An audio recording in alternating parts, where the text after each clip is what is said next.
আসসালামু আলাইকুম। আজকে অ্যাজ ইউ লাইক ইট থেকে একটি প্রশ্ন পড়ব। প্রশ্নটা সেকেন্ড ইয়ারের জন্য গুরুত্বপূর্ণ, ইন্ট্রোডাকশন টু ড্রামা থেকে। প্রশ্নটি হলো, briefly describe the subplot in as you like it. Silvius Phebe Rosalind subplot. এই প্রশ্নটা গুরুত্বপূর্ণ কারণ মাঝে মধ্যে এটা পরীক্ষায় এসে থাকে। এই প্রশ্নটির উত্তর লাইন বাই লাইন বাংলা অর্থ সহ পড়িয়ে দেওয়া হবে।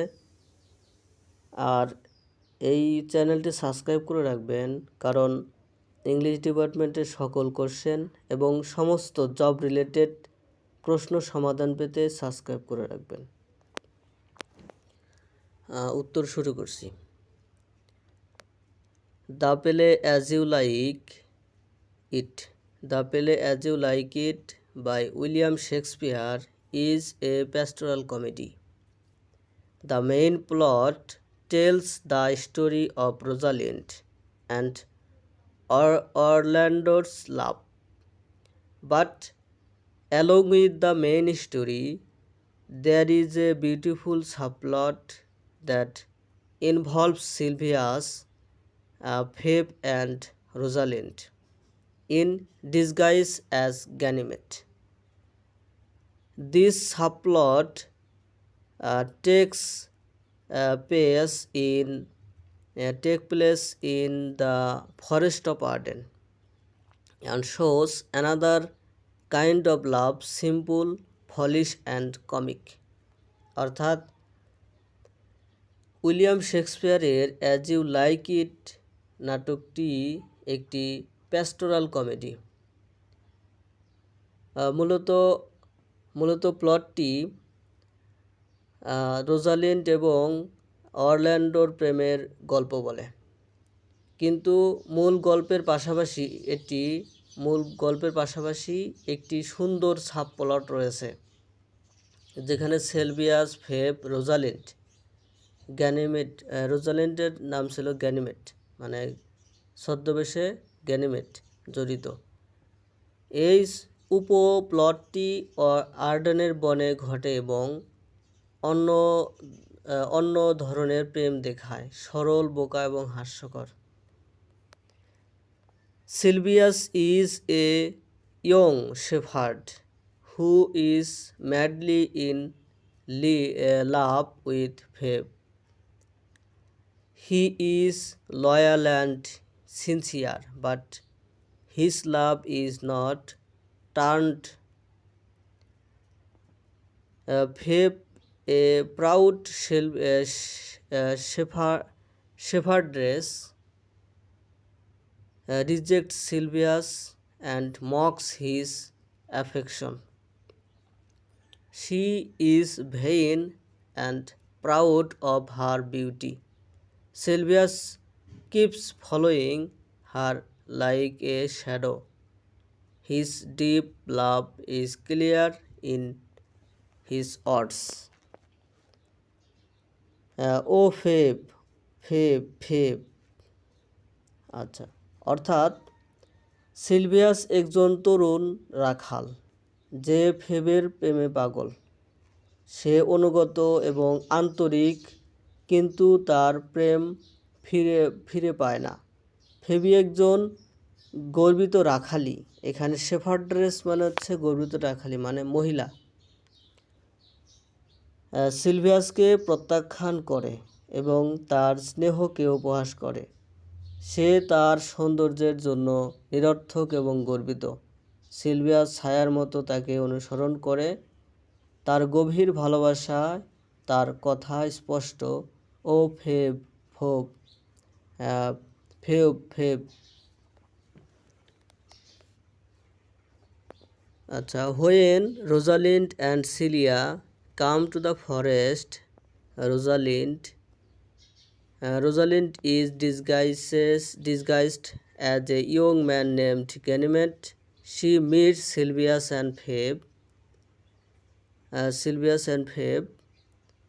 Rosalind feels pity for Sylvius and scolds Phoebe for being so proud. But the situation becomes funny and Phoebe falls in love with Ganymede instead of Sylvius. He says, "Whoever loved that loved not at first sight."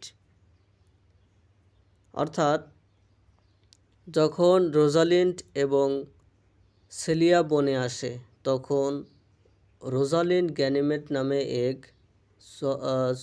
যুবকের ছদ্মবেশে আসে। Sylvius এবং ফেবের সাথে তার দেখা হয়। Sylvius এবং ফেবির সাথে তার দেখা হয়। রোজালিন্ড সিলভিয়াসের জন্য করুণা বোধ করে এবং ফেবিকে এত গর্বিত বলে তিরস্কার করে। কিন্তু পরিস্থিতি মজার হয়ে ওঠে যখন ফেবি সিলভিয়াসের পরিবর্তে গ্যানিমেডের প্রেমে পড়ে। সে বলে, কে এমন ভালোবাসে যে প্রথম দেখাতেই ভালোবাসেনি।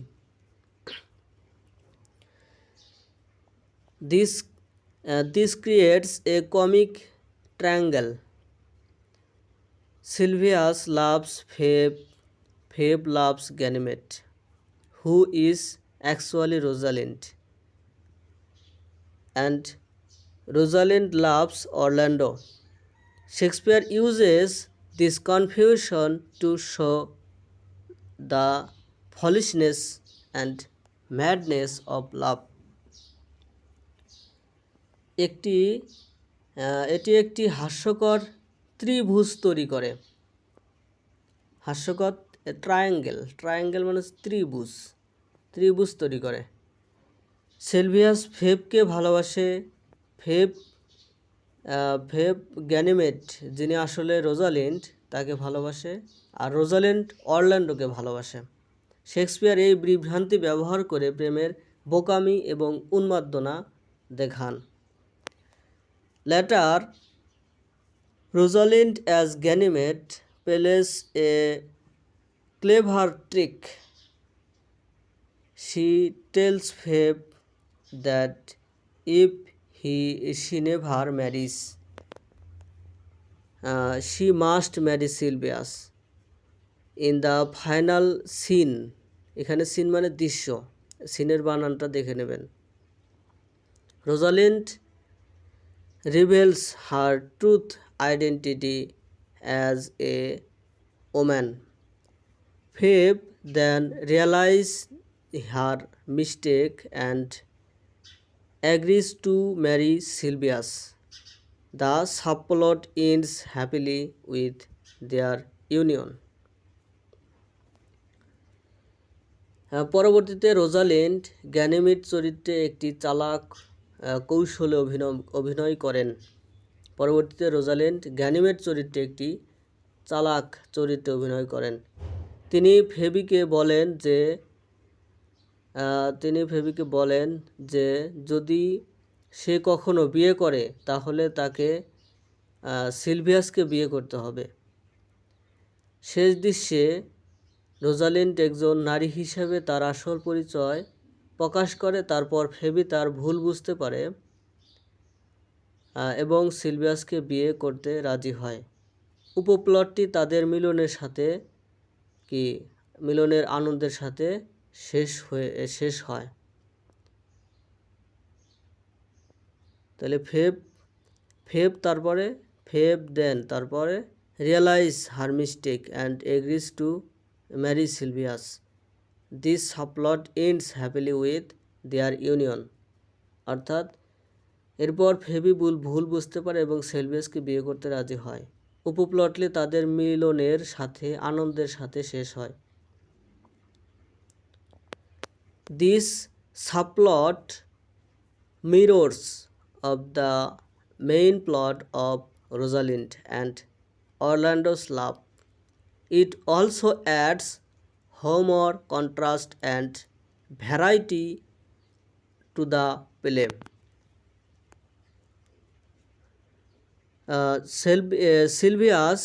Sylvius represents true loyal love, while Phoebe shows pride and self-love.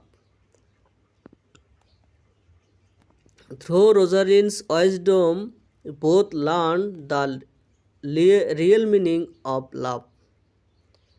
এই উপপ্লটটি রোজালিন্ড এবং অরল্যান্ডোর প্রেমের মূল প্লটের প্রতিফলন ঘটায়। এটি নাটকের হাস্যকর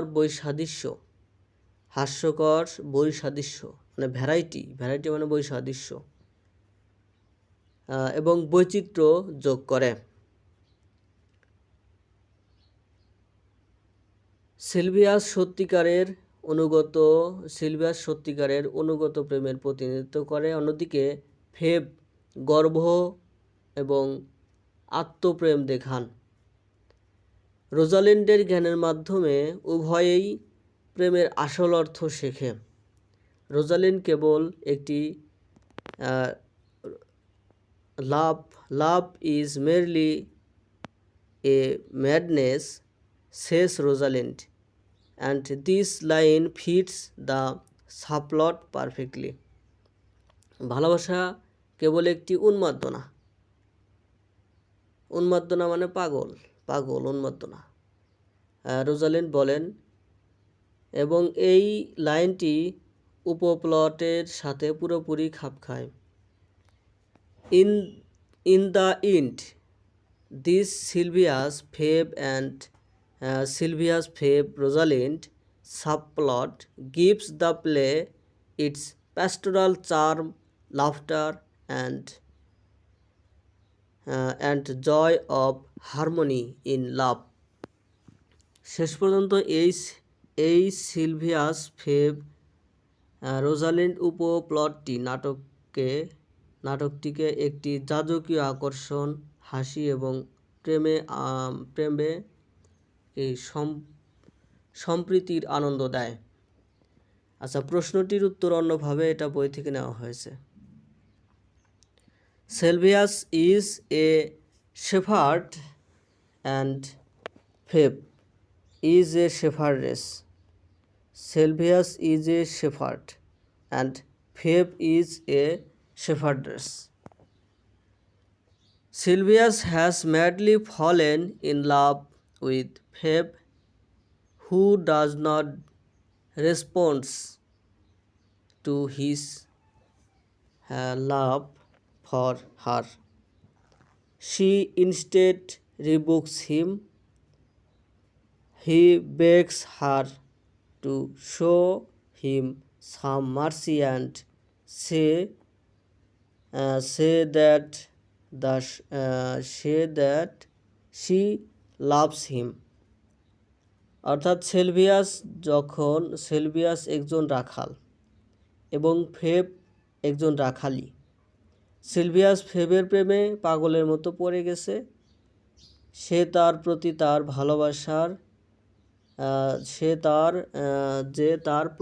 ভালোবাসার প্রতি সাড়া দেয় না। পরবর্তীতে সে তাকে তিরস্কার করে। সে তাকে কিছু করুণা দেখানোর জন্য অনুরোধ করে এবং বলে যে সে তাকে ভালোবাসে। She scorns his love and tells him she does not pity him for the pain he feels while loving her. At this point, Rosalind emerges and rebukes Feb for training her lover in a contemptuous manner and scolds Sylvius for tolerating Feb's insulting gratitude.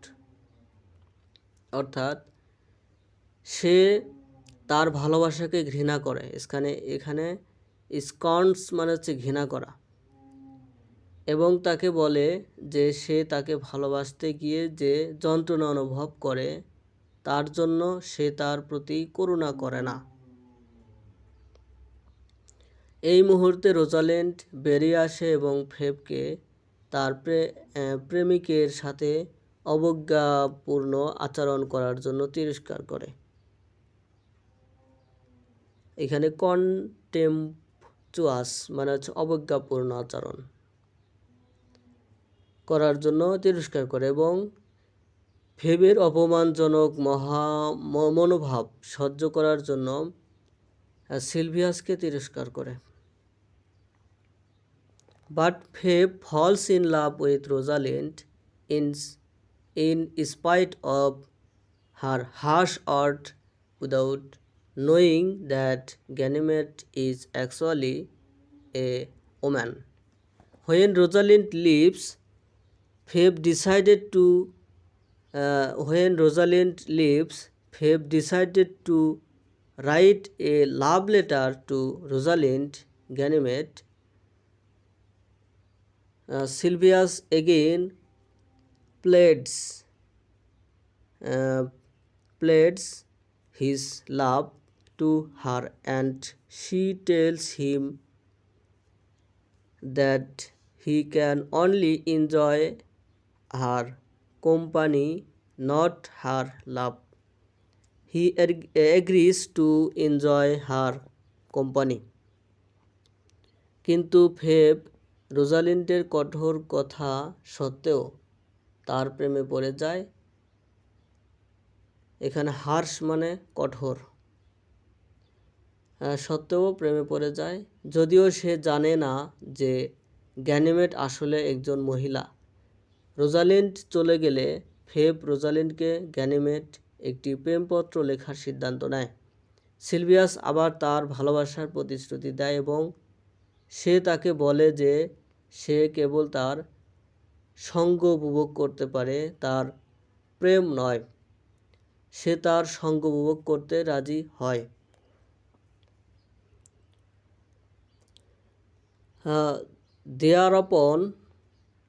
দেয়ারপন মানে হচ্ছে তারপর।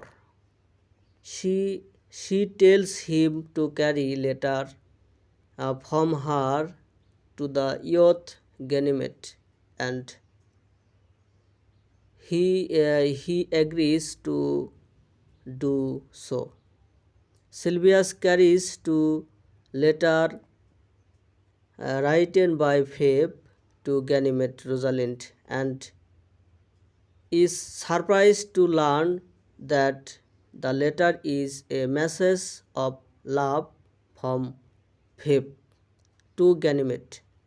Phoebe's letter ends with the note that if her love is not responded, she will commit suicide. তারপর সে তাকে তার কাছ থেকে চিঠিটি যুবক গ্যানিমেডের কাছে পৌঁছে দিতে রাজি হয়। অর্থাৎ সিলভিয়াস ফেবের চিঠি গ্যানিমেডকে দিতে রাজি হয়। সিলভিয়াস ফেবের লেখা চিঠিটি গ্যানিমেড রোজালিন্ডকে বহন করে এবং জেনে অবাক হয় যে চিঠিটি ফেবের কাছ থেকে গ্যানিমেডের কাছে ভালোবাসার বার্তা। ফেবের চিঠিটি এই নোট দিয়ে শেষ হয় যে যদি তার ভালোবাসা সাড়া না দেওয়া হয় তাহলে সে আত্মহত্যা করবে। এখানে কমিট সুসাইড মানে আত্মহত্যা করা। But at the end Feb agrees to marry Sylvius when Rosalind sheets her disguise and Phoebe discovers that Ganymede is actually a woman. কিন্তু শেষে ফেব সিলভিয়াসকে বিয়ে করতে রাজি হয় যখন রোজালিন্ড তার ছদ্মবেশ ত্যাগ করে এবং ফেবি আবিষ্কার করে যে গ্যানিমেড আসলে একজন মহিলা। ধন্যবাদ সাথে থাকার জন্য। আর ভিডিওটা বারবার দেখবেন, তাহলে আপনার এই ভোকাবুলারি এবং শব্দ গঠনের দক্ষতা মানে বাক্য গঠনের দক্ষতা এগুলো আপনার ভালোভাবে আয়ত্ত এসে যাবে। যদিও ভিডিওতে কিছু সমস্যা আছে, এই সমস্যাগুলো ধরবেন না আসলে। আর যেহেতু আমরা বেশিরভাগ মূল কাহিনীটা বই কিনে পড়ি না, সেহেতু সামারি এভাবে প্রশ্নগুলো ভালোভাবে পড়লেই ভালো হয়। ধন্যবাদ। সাথে থাকার জন্য সাবস্ক্রাইব করে পাশে থাকবেন।